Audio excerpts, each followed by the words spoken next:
What's taking the Pi core team so long? It seems like years are going by and we're not seeing anything being developed. Well, let's talk about the normal journey of a tech startup and how things work. So there's this idea of stealth, and oftentimes many companies, before they even are known publicly, they go into what's called stealth. Stealth mode is an opportunity for them to build a product, to get things running, to test things before they even market themselves, before they even have a name. In fact, most times when you have a company that's in stealth mode, they won't even tell you their real name. They'll go by a code name. As an example, one of the companies I co-founded, Perch Security, when we were in stealth mode, we called ourselves Prairie Fire. Why? It just was a good stealth name that protected ourselves from what our true name was going to become.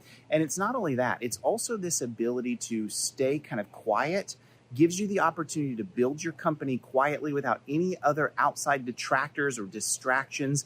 And the Pi core team really didn't do that. And there's nothing wrong with that. The difference is when you start a company without going in stealth mode first and you just start right from the beginning, everybody knows who you are. And everybody assumes, because they're used to when a company goes public and the first time you hear about a company, the product is on the way or it's really, really soon to be on the way. And that's been a challenge for them. And there's nothing wrong with them doing things the way they did it, because as I've said, oftentimes in my videos covering Pi, they're doing some things that are very unique. They're the only crypto that I know that has built truly a market first with millions of users and then catching the technology up second. And that's a really interesting experiment to me, and I think has a lot of potential.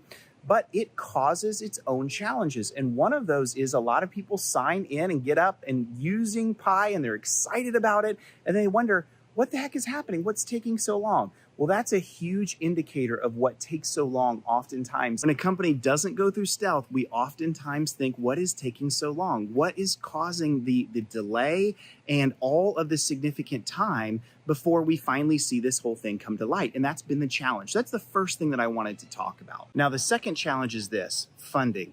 So when you look at the background of Pi and you look through some of the documents that have been produced, if you know where to find some of these things, you'll find they actually did take what's called a seed funding round. They took a $500,000 funding round, and the reason they took that was they needed to get off the ground a little bit quicker. So what a seed round is all about is giving you the capability to, as you are growing your company, to say, hey, look, my ability to grow is being strapped or being hampered by the ability or my lack of ability to have funding to hire, to build infrastructure, to do all of these things. And so this is why startups go through funding rounds. Just as an example, with the company that I recently co-founded, Perch Security, we went through 3 funding rounds and over $12 million of funding. Why do we do that? What I just said, our ability to grow was going to be hampered by our early income. It gives you the capability to outgrow your own company's potential if you didn't have the funding. It just lets you grow so much quicker. So the Pi core team did that initially with a seed round, but they haven't raised since. And there are good things about that and there are challenges about that. So one of the things that happens when you raise funds is simply this: you lose some amount of control. So you trade equity for funding. And this is, if you've ever watched Shark Tank, for example, it's very close to reality of how these situations work. And so the Pi core team has decided, and for their own reasons, that they're not going to take additional funding, at least not yet. That protects the equity that the core team has ownership in, but it also causes their growth to be a little bit slower. So the Pi core team is about 10 members right now, and not all are developers. So when you think about a platform that has, 18 million users that are active in it, but only 10 people developing the platform, things are going to be slow, my friends. It's not going to be as quick as pace as you might want. Number 3, startups take time. They really do. If you go look at the history of every startup that's been out there, at least successful ones, you know what you're going to find? They take time. I would say the average of every startup from the inception of the company, going through stealth, going through multiple funding rounds, just to get to the point where it's a usable product, is 2 to 3 years. That's the amount of time it takes. Now, I want to be clear on this. Pi is no burn token. It's not one of those quick things that you just create, an ERC token you just copy and paste and you're off to the races. No, it's much more difficult than that.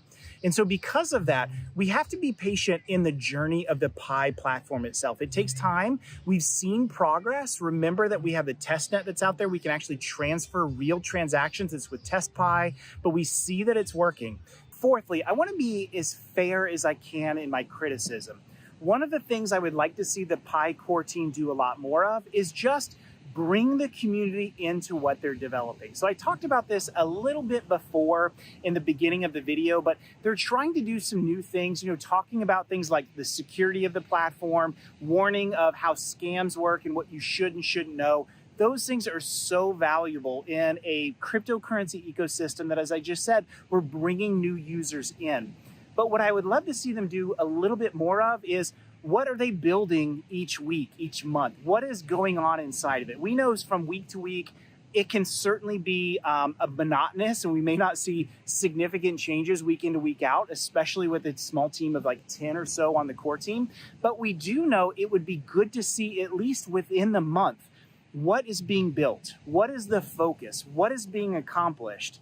When we bring users into an ecosystem, we give them the capability to feel ownership.